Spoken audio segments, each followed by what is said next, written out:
Hello everyone, welcome to Jatin Verma's IS Academy. I am Sakshi and in this session we are going to discuss India's trade deficit. It widens to $15.17 billion and export falls at 0.8%. So see, recently Ministry of Commerce and Industries it has released a data. इसका नाम था India's Merchandise Trade Preliminary Data for December 2020. इससे साफ पता चलता है कि दिसंबर 2020 का डेटा है. सो इस डेटा में दो पॉइंट्स हाईलाइट हुए. First is the trade deficit it has widen. Trade deficit हमारे देश का इंक्रीज हो गया. कितना? $15.71 बिलियन. एंड ये क्यों इंक्रीज हुआ? That is the reason that export decline. Country का जो एक्सपोर्ट है वो डिक्लाइन हो गया 0.8% से, जिसका आप वैल्यू देख लीजिए $26.89 billion in December 2020. So in this session we'll discuss first of all what is a trade deficit and why it happens, and और अभी दिसंबर के मंथ में ये क्यों हुआ, कैसे हुआ, everything will be discussed in this session guys. So start करते हैं. स्टार्ट करने से पहले मैं प्रीलिम्स का एक क्वेश्चन थ्रो करना चाहूंगी जो कि 2013 में पूछा गया था. ठीक है, तो question was the balance of payments of a country is a systematic record of A all imports and export transactions of a country during a given period of a time, normally a year. B, good exported from a country during a year. C, economic transaction between the government of one country to another. And D, capital movements from one country to another. You try to answer this question. We'll discuss the answer at the end. देखिए, start करते हैं session को. Start करने से पहले these are the premium courses if you are preparing for UPSC 2021. These are the courses you can join. Super 50 program is there. Mains guidance program, mentorship program, integrated GS courses and individual courses are there at the JV's platform. You can enroll to these program by simply visiting to the website www.jatinverma.org. I can simply contact on this number. Download the JV's mobile app. It is a very good app for the UPSC preparation. There you will get the MCQs, mind maps, magazines, everything that you need for your UPSC preparation. It is an integrated app to ace UPSC exam. You can download it from the Google Play Store, App Store, from anywhere. These are the two Telegram channel you need to download, and you need to actually join these two Telegram channel for class alerts and the PDFs of the DNA and the sessions. The link of the Telegram channel will be shared in the comment section. See, now the first and the prime question is what is a trade deficit? Now assume आप सुबह से शाम तक दिन में जो भी काम करते हो, बीट फ्रॉम ट्रैवलिंग, खाना खाना हो, ब्रश करना हो, या फिर चाहे आपके कॉपी या फिर पेपर पर लिखना ही क्यों ना हो, ये सारी चीज़ें इंक्लूडिंग योर फूड, ये सारी चीज़ें क्या आपका कंट्री, आपका देश सारी चीज़ें प्रोड्यूस कर सकता है? जो भी चीज़ें आप यूज़ कर रहे हो, नहीं. किसी भी कंट्री में आपको सारी चीज़ें नहीं मिल पाएंगी. See, some of the countries they are very rich in the food stock. Some countries are rich in oil. जैसे कि आप मिडिल ईस्ट की कंट्रीज पे चले जाओ, वहाँ पे ऑयल बहुत मिलेगा, ऑयल का प्रोडक्शन बहुत मिलेगा, लेकिन when it comes to the food stock वो क्या करते हैं? दूसरी कंट्रियों से खरीदते हैं. Right, this is how it happens. यानी कि कोई भी देश कुछ चीज़ें इन करेगा, कुछ चीज़ें आउट करेगा. यानी कि कुछ चीज़ें इम्पोर्ट करेगा और कुछ चीज़ें एक्सपोर्ट करेगा. ठीक है, अपनी जो भी अपनी ज़रूरतें पूरी करने के लिए, अपने देश के लोगों को की ज़रूरतें पूरी करने के लिए. राइट, तो see some countries they have very good, suppose this is a country, this is your country which is very very good in the food stock. यहाँ पे बहुत अच्छा फूड स्टॉक होता है, लेकिन when it comes to oil यहाँ पे कुछ भी ऑयल नहीं है. ठीक है, तो अब क्या करेगा ये देश? और दूसरी कोई कंट्री होगी, जैसे कि ऑयल रिच कंट्री होगी, मिडिल ईस्ट की कोई कंट्री होगी, यहाँ पे फूड स्टॉक नहीं है. ठीक है, तो इस देश को इस देश की ज़रूरत पड़ेगी फूड स्टॉक के लिए.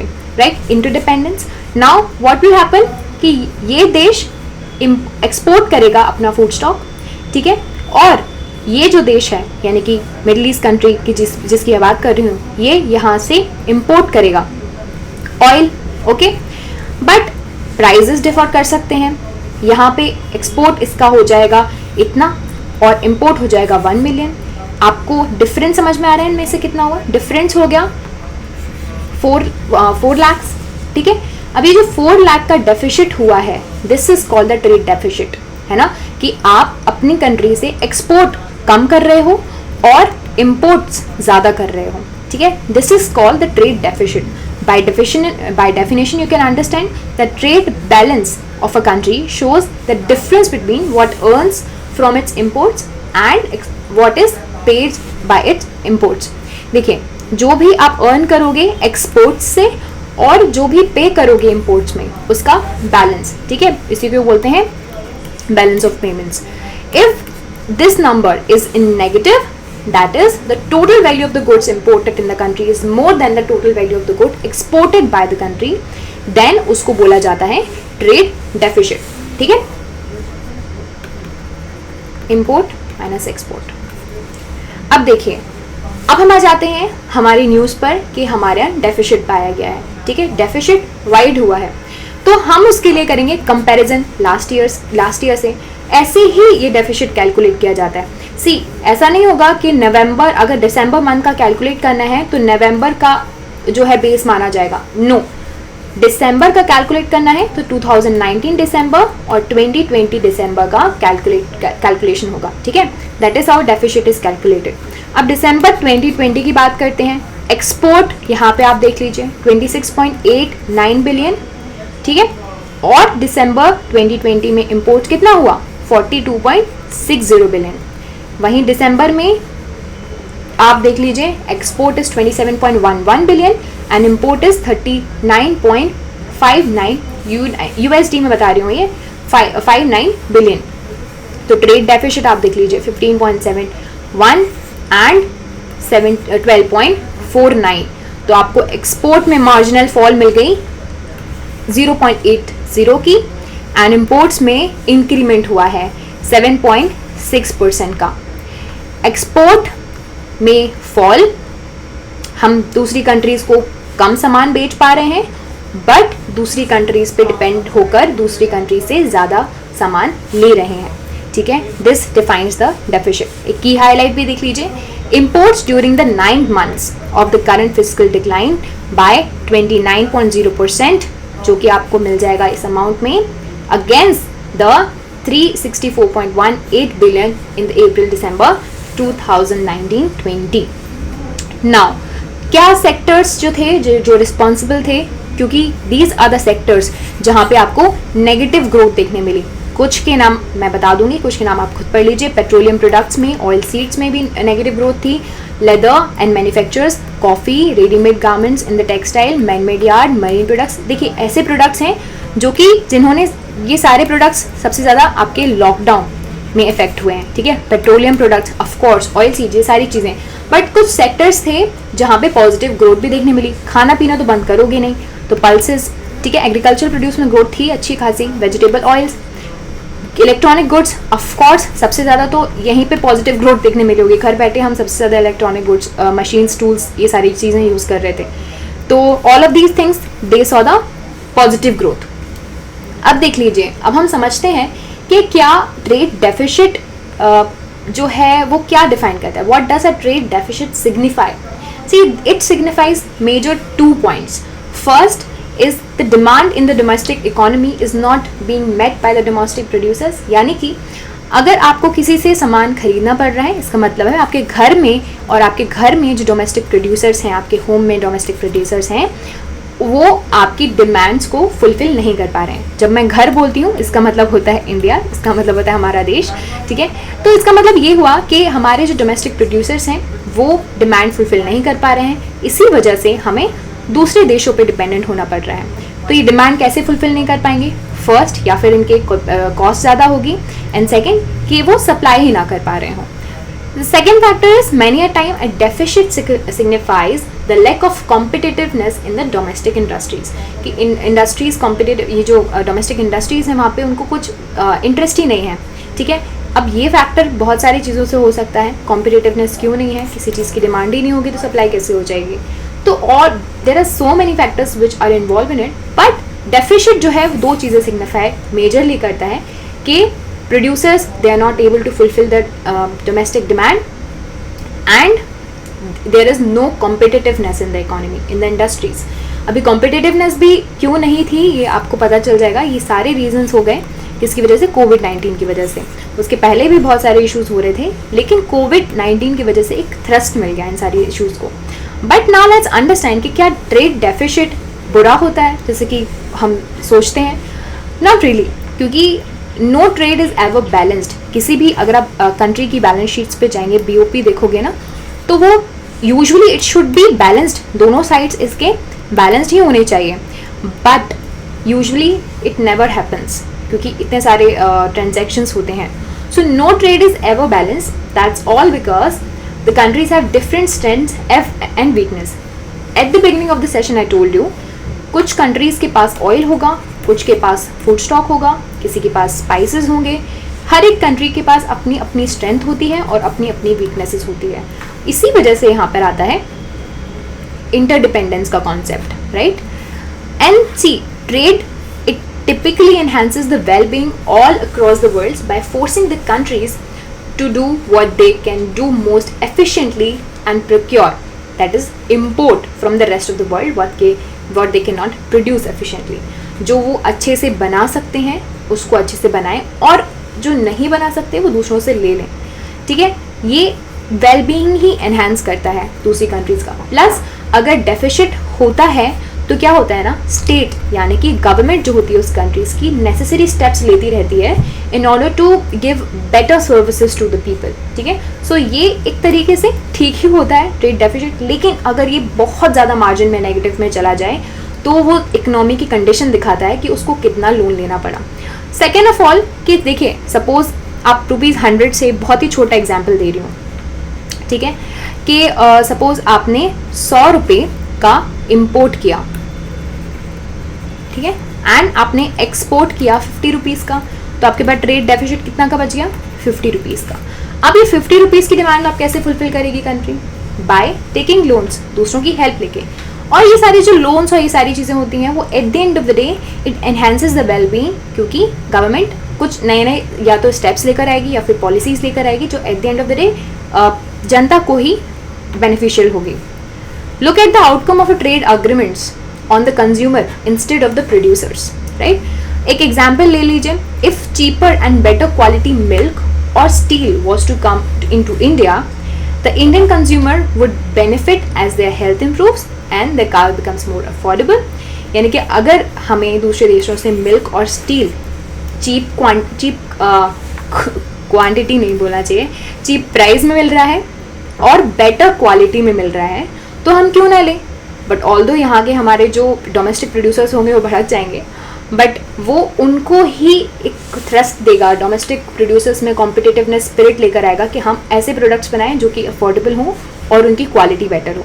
ठीक है, सो एक मोटिवेशन पॉइंट ऑफ व्यू आ जाता है यहाँ पे डोमेस्टिक प्रोड्यूसर्स के लिए.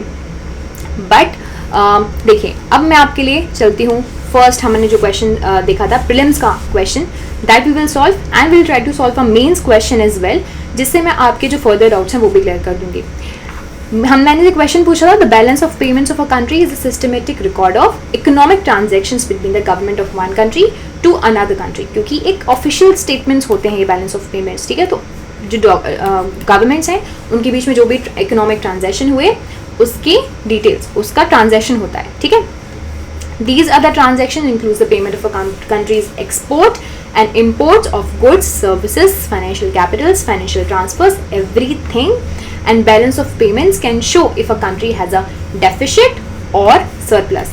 Deficit का उल्टा होता है surplus, यानी कि अगर आप एक्सपोर्ट ज़्यादा करने लग जाओ imports की कंपैरिजन में, है ना, so वो हो जाएगा surplus. Now let's try to solve a question of the mains, UPSC mains 2018. यहाँ पे क्वेश्चन था, how would the recent phenomena of protectionism and currency manipulation in world trade affect macroeconomic stability of India? So ये the question although 2018 में पूछा गया था, जब US की तरफ से मेजर प्रोटेक्शनिस्ट पॉलिसीज़ लेकर आई गई थी. बहुत सारे ट्रेड बैरियर्स या फिर आप देख लीजिए बहुत सारे वहाँ पे इन्होंने लगाए थे टैक्सेस. ठीक है, एंड करेंसी मैनिपुलेशन कर रहा था चाइना. बट आज के कंटेक्स्ट में अगर हम इस क्वेश्चन को सॉल्व करने की कोशिश करें तो बहुत सारी इंटरनेशनल एजेंसीज इंडिया को भी टारगेट कर रहे हैं इन इट्स प्रोटेक्शनिस्ट पॉलिसी. बोल रही हैं जो हमने अभी स्कीम्स निकाली हैं, आत्मनिर्भर भारत, ठीक है, vocal for local, all of these things they shows the government instances of the protectionist policies. सो इसको हम इस तरीके से भी सॉल्व करने की कोशिश कर सकते हैं आज के रेफरेंस में। अभी देखिए जो प्रोटेक्शनिज्म क्या होता है, कोई भी गवर्नमेंट जो होती है, कोई भी कंट्री जो होगी, अगर वो कुछ इस तरह के एक्शंस और पॉलिसीज लेकर आएगी जिससे वो रेस्ट्रिक्ट कर दे या फिर रेस्ट्रेन कर दे इंटरनेशनल ट्रेड को, ठीक है। मेजरली एम क्या होता है प्रोटेक्शनिज्म का, कि वो जो कंट्री है वो अपने डोमेस्टिक प्रोड्यूसर्स को, डोमेस्टिक जो बिजनेस होल्डर्स हैं उनको प्रमोट करने की कोशिश कर रही है, ठीक है। सो उसलिए ये सारी पॉलिसीज होती हैं। यूएस की तरफ से आप देख सकते हैं डोनाल्ड ट्रंप ने बहुत सारे प्रोटेक्शनिस्ट मेजर्स लिए थे, टैरिफ बैरियर्स लगाए थे। So all of these things were there. And currency manipulation तो चाइना हमेशा से करता ही आ रहा है, राइट। ये क्या होता है, it refers to the action taken by the governments to change the value of their currencies related to other currencies, ठीक है। सो जो दोनों होते हैं, both protectionism as well as the currency manipulations, ये ट्रेड डिस्टॉर्शन प्रैक्टिसेस माने जाते हैं and they are counter productive to global free trade. Global free trade का जो फिनोमेना है उसको काफ़ी ज़्यादा अपोज कर जाते हैं। लेकिन जब ये कंट्रीज़ ये ऐसी पॉलिसीज़ लेकर आती हैं, वो अपने डोमेस्टिक नीड्स ज़्यादा देखने की कोशिश करती हैं। अभी let's try to understand effects of these phenomena on the macro economic stability in India. तो जो क्वेश्चन है उसके मैं कुछ हिंट दे रही हूँ आपको। बेसिकली देखिए, inflation plus limits the choices of consumers, इससे इन्फ्लेशन बढ़ सकता है। किससे, जैसे कि अगर आप मान लीजिए करेंसी मैनिपुलेशन हुआ, डेप्रिसिएशन हुआ करेंसी में, तो क्या होगा, कस्टमर्स जो होंगे उनके पास कम चॉइस बच जाएगी, क्योंकि उनको लिमिटेड पैसे में लिमिटेड सामान मिलेगा, ठीक है। इन्फ्लेशन भी बढ़ गई और कस्टमर्स के पास चॉइसेस भी कम हो गई। It decreases the real GDP. अब ये चॉइसेस कम हो गई तो at the end of the day real GDP कम हो जाएगी, अनएम्प्लॉयमेंट बढ़ती है। It limits the industrial growth of infant industries. जो इन्फेंट इंडस्ट्रीज होती हैं, छोटी इंडस्ट्रीज होती हैं, उनकी इंडस्ट्रियल ग्रोथ को लिमिट कर देता है, क्योंकि यहाँ पे अब देखिए करंट अकाउंट डेफिसिट भी होता है। एंड अभी करंट सिनेरियो की अगर आप बात करोगे, सो हमारा इंडिया ने जो रिफ्यूज़ किया है RCEP में जाना, ठीक है, इसकी मेंबरशिप में, वोकल फॉर लोकल जो हम अभी बहुत ज़्यादा टैग में चल रहा है, बहुत ही ज़्यादा एडवर्टीजमेंट्स में चल रहा है, हर जगह चल रहा है, आत्मनिर्भर भारत तो हर जगह ही चल रहा है। So all these policies are considered to be the protectionist policies by the international agencies या फिर international our counterparts।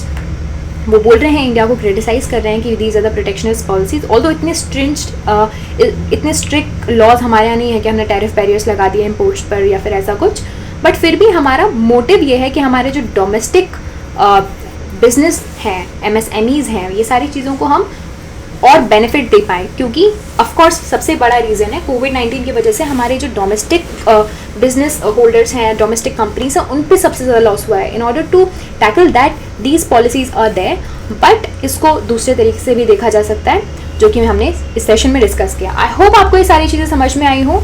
So JVs के कोर्सेज ज्वाइन कर लीजिए अगर आप UPSC 2021 के लिए प्रिपेयर कर रहे हैं। सुपर 50 प्रोग्राम इज है, मेंस गाइडेंस प्रोग्राम है, मेंटरशिप प्रोग्राम है, इंटीग्रेटेड GS कोर्सेज हैं एंड इंडिविजुअल कोर्सेज भी हैं। आप इनमें से किसी को भी ज्वाइन कर सकते हैं अगर आप UPSC के लिए तैयारी कर रहे हैं तो। So guys, this is it for this session. I hope आपको ये सारी चीज़ें समझ में आई हो। And if you like this session, you can subscribe to the channel and simply hit the bell icon. By hitting the bell icon, you will get the notification. I will see you in the next session. Till then, take care, bye bye.